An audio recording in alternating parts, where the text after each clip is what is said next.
Samuel was nearing the end of his shift as a pizza delivery driver when his phone buzzed with a new order. The address was unfamiliar: 189 Whispering Hollow Road. The name tugged at a vague memory, a story he'd overheard at the pizzeria about an abandoned farmhouse. But the details were fuzzy, and the clock was ticking. Samuel grabbed the pizzas and headed out.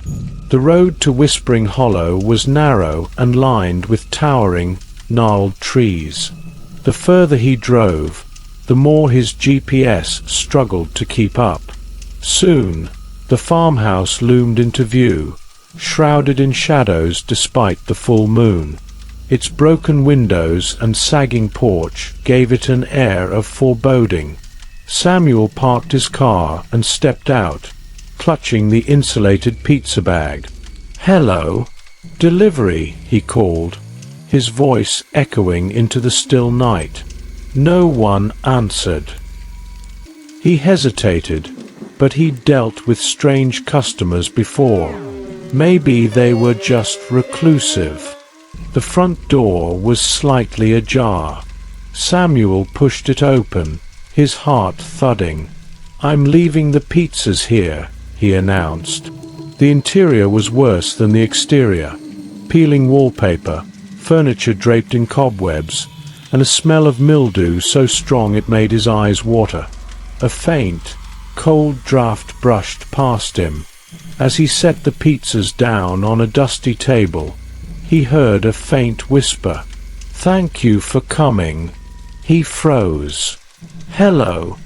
His voice cracked. The whisper came again, clearer this time. "Stay a while." Samuel's stomach churned. He turned toward the door, ready to leave, but it had swung shut. The sound of a lock clicking echoed through the house.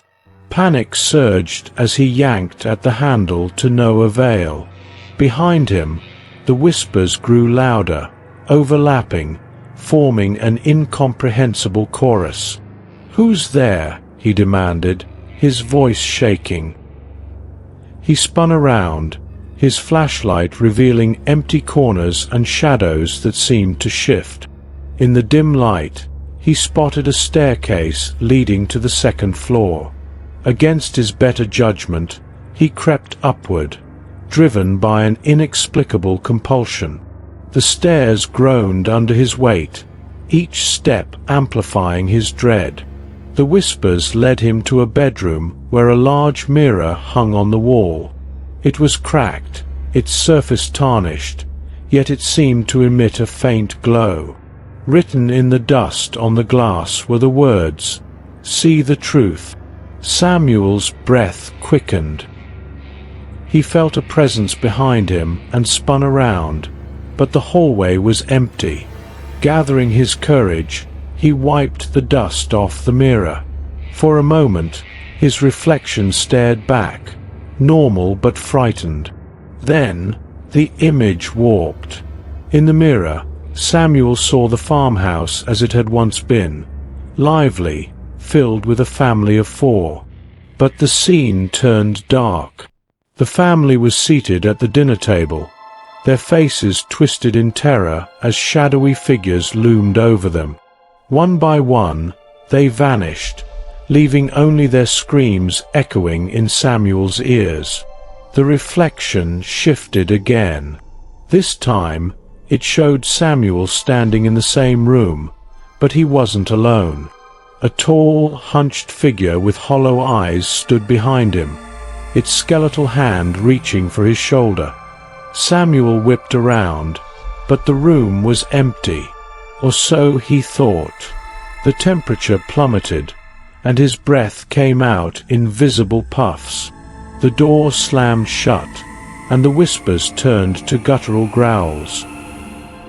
He backed away from the mirror, only for his foot to hit something solid. Looking down, he saw an old trunk.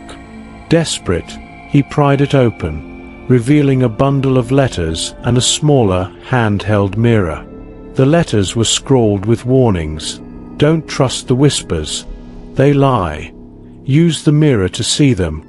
Grabbing the handheld mirror, Samuel pointed it around the room. Reflected in its surface were dozens of shadowy figures, their eyes glowing red, closing in on him. He screamed and swung the mirror wildly. The figures recoiled, their growls turning into screeches. He made his way to the door, clutching the mirror like a shield. Back downstairs, the front door was still locked. The whispers returned, more insistent. Stay. Stay forever. Samuel held up the mirror, revealing the shadowy figures blocking his path. One lunged at him, its clawed hand swiping through the air inches from his face. Summoning all his courage, Samuel smashed the handheld mirror against the wall. The sound reverberated through the house like a gunshot. The figures let out a collective wail before dissolving into the air. The whispers ceased, and the oppressive atmosphere lifted. The front door creaked open. Samuel didn't hesitate. He bolted to his car, started the engine, and sped away. But as he glanced in the rearview mirror, he saw the farmhouse, now dark and silent, standing ominously in the distance. For a moment, he thought he saw a figure in the upstairs window, watching him leave. When Samuel returned to the pizzeria, his manager frowned. "What took you so long? And where's the pizza bag?" Samuel's blood ran cold. He'd left it on the table. "Sorry, I'll go back for it tomorrow."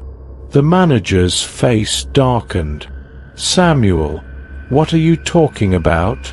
Samuel furrowed his brow. "The delivery to 189 Whispering Hollow Road." The manager shook his head slowly, stepping back. You died on that route last week. That farmhouse burned down decades ago." Samuel's heart stopped as the faint sound of whispers filled the air around him, clearer than ever. "Welcome home."